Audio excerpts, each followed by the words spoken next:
Hi，大家好，我係 Bob，歡迎你返到嚟5分鐘計量經濟學。呢個係一個專門為計量經濟學愛好者設計嘅教學節目。今日我哋會一齊嚟討論自信區間。我哋最熟悉嘅自信區間係 OLS 估計量嘅自信區間。喺模型回歸之後，我哋會得到係數嘅點估計值，佢被稱為 beta hat。我哋可以建立估計值嘅自信區間，亦即係總體參數可能取值嘅範圍。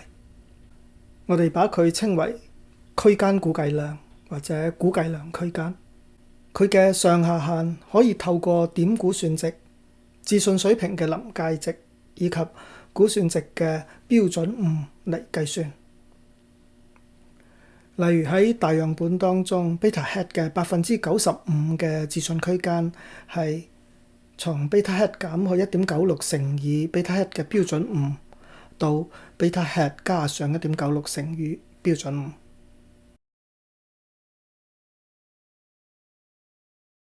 除咗估計量區間，我哋仲可以計算預測值嘅自信區間。預測係指根據估計模型，亦即係使用我哋得到嘅 OLS 估計量同埋解釋變量嘅特定嘅值嚟估算結果變量嘅取值。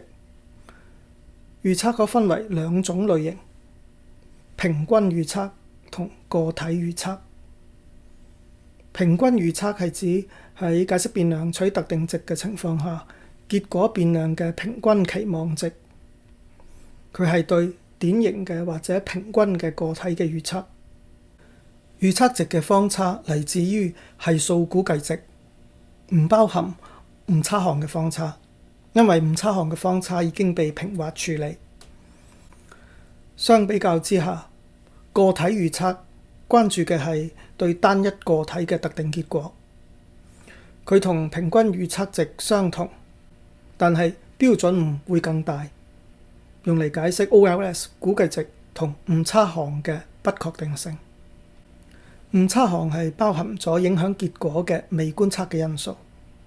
單一個體預測嘅誤差項方差係唔會被平均化嘅，因此個體預測嘅方差大於平均預測嘅方差。由於標準誤係基於方差估計，所以對於同一個模型，個體預測嘅自信區間必然要比平均預測嘅自信區間更加闊。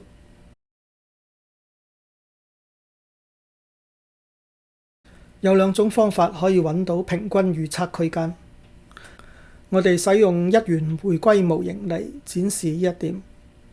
原模型係 y 等於 beta 0加 beta 1乘以 x 加上 μ。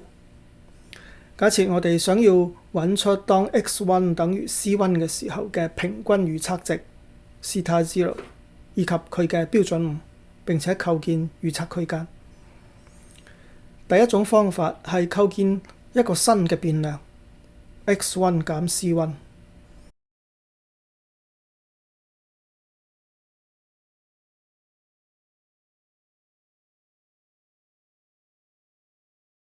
我哋用 y 對呢個新嘅變量進行回歸，平均預測值 zeta 0以及佢嘅標準誤可以從截距項當中獲得。第二種方法係喺原始嘅回歸模型之後，使用 stata 嘅 margins 指令。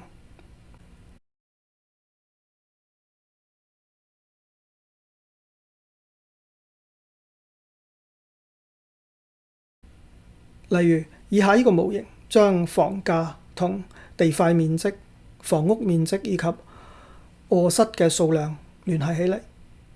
問題係求一棟佔地10000平方英尺，房屋面積2300平方英尺，臥室數量係4個嘅房間嘅預期價格以及佢嘅自信區間。為咗計算平均預測值，我哋可以使用第一種方法，建立3個新嘅變量 x1、x2 同 x3，分別係 lot size 減10000、square feet 減2300以及bedroom 減4。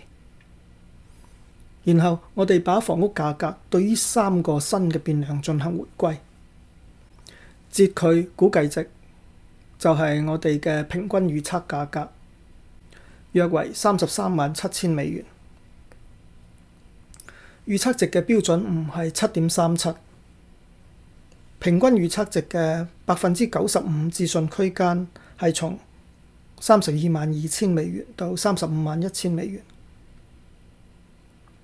第二種方法計算平均預測區間係喺 Stata 當中對原始模型回歸之後輸入 margins 命令，並且把所有嘅評估值放喺 at 呢個選項嘅括號當中。咁樣我哋會得到相同嘅平均預測價格同埋佢嘅95%自信區間。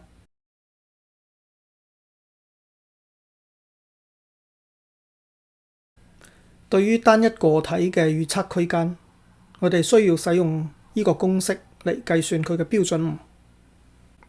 呢個公式同時考慮咗 OLS 估算值以及誤差項嘅方差。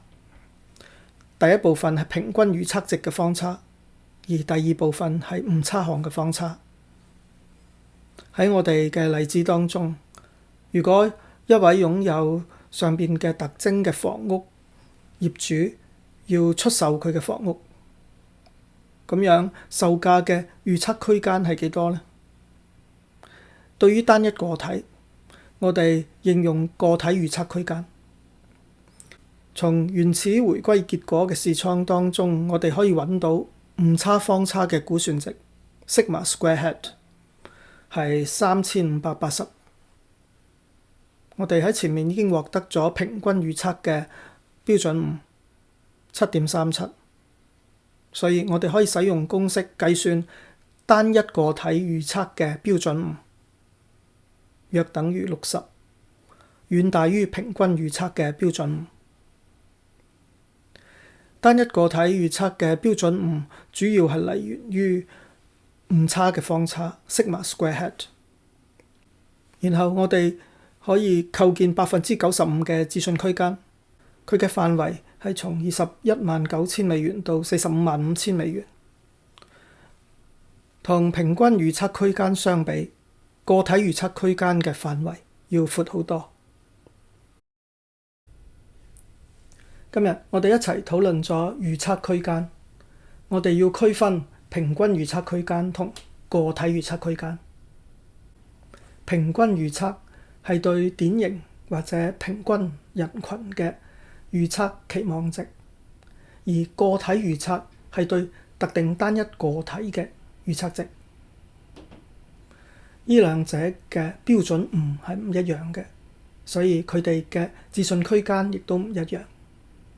對於同一個模型，個體預測區間比平均預測區間要闊。